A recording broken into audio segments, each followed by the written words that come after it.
Welcome back to the channel. Have you ever woken from a dream so vivid it felt like a revelation? Have you ever wondered whether a single vision could encapsulate a lifetime of practice and point the way to your deepest realization? Today, we embark on a journey into the mysterious final dream of Master Zuyan, exploring how a simple ruined temple, a solitary lamp, and a silent traveler convey an ocean of insight far beyond ordinary words. Late one night, the venerable Master Zuyan slipped into a deep, untroubled sleep, only to find himself transported to a forgotten mountain temple. Its walls crumbled, its courtyard deserted, yet at its heart stood a lone blue flame dancing in the darkness. As he approached, a cloaked figure emerged, holding an ancient sutra in trembling hands. "Form is empty, mind is boundless," the traveler whispered. "Do you recognize this lamp?" In that instant, the light flickered out, and the entire temple dissolved into mist. At the moment of awakening, the master realized this was no mere illusion, but a direct mirror of his own mind, uniting the decay of form with the undying brilliance of the Dharma lamp within. From the Shurangama Sutra's teaching on dependent origination, we learn that every phenomenon arises from the play of mind. When mind ceases, form vanishes. When mind eliminates, form appears. The broken temple symbolizes all conditioned existence, impermanent, insubstantial, destined to collapse like ancient stones. Yet the solitary lamp, fueled by neither mill nor wick, burns on, an emblem of the unconditioned Dharma body, ever present beyond birth and death. In this dreamscape, form and emptiness dance as inseparable partners, reminding us that beyond every ruin, the lamp of wisdom continues to shine, guiding each step home. In the Diamond Sutra we read, "All conditioned phenomena are like a dream, an illusion, a bubble, a shadow." Master Zuyan's vision gives this verse flesh and blood. The traveler's words, the lamp's sudden extinguishing, the temple's smoke-like disappearance, all converge in a single moment to teach the truth of non-duality.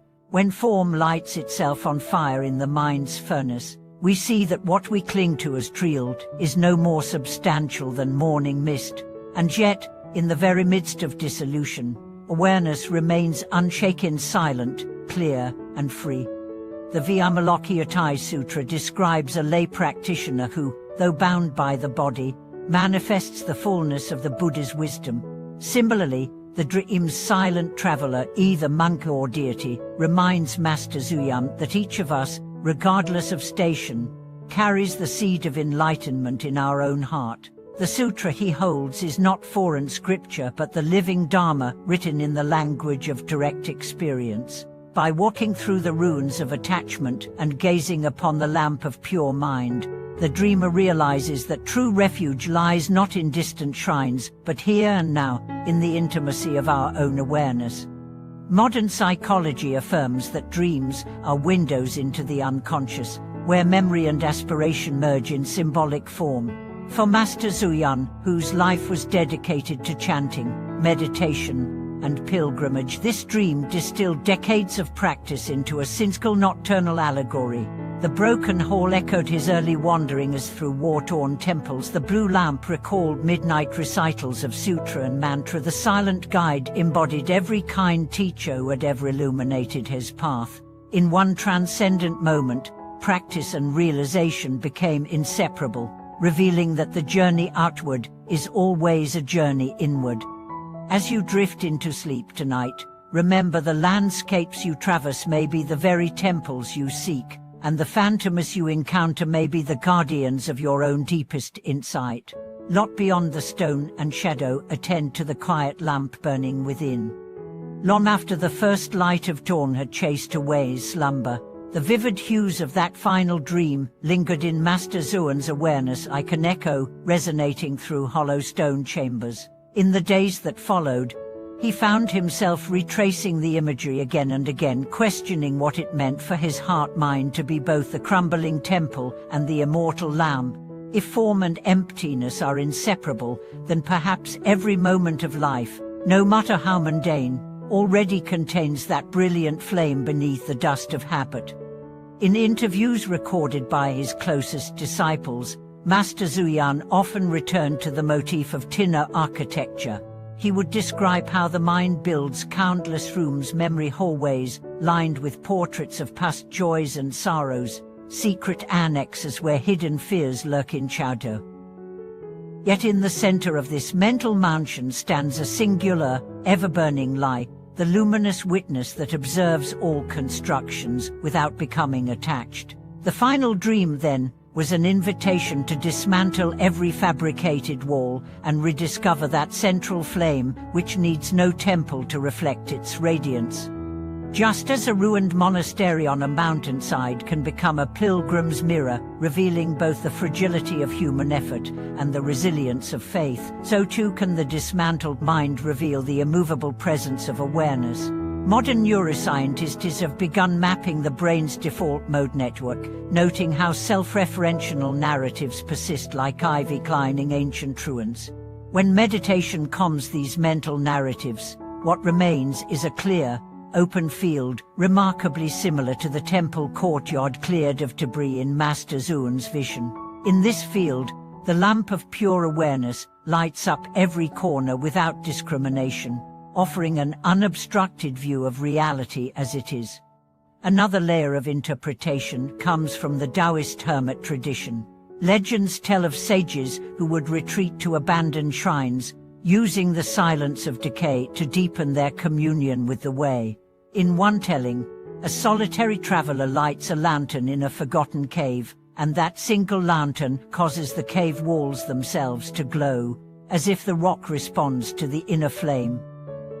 This myth echoes the final dream's message. The unseen lamp within does not merely illuminate, it animates the very substance of existence, enlivening every particle of form with the vitality of emptiness.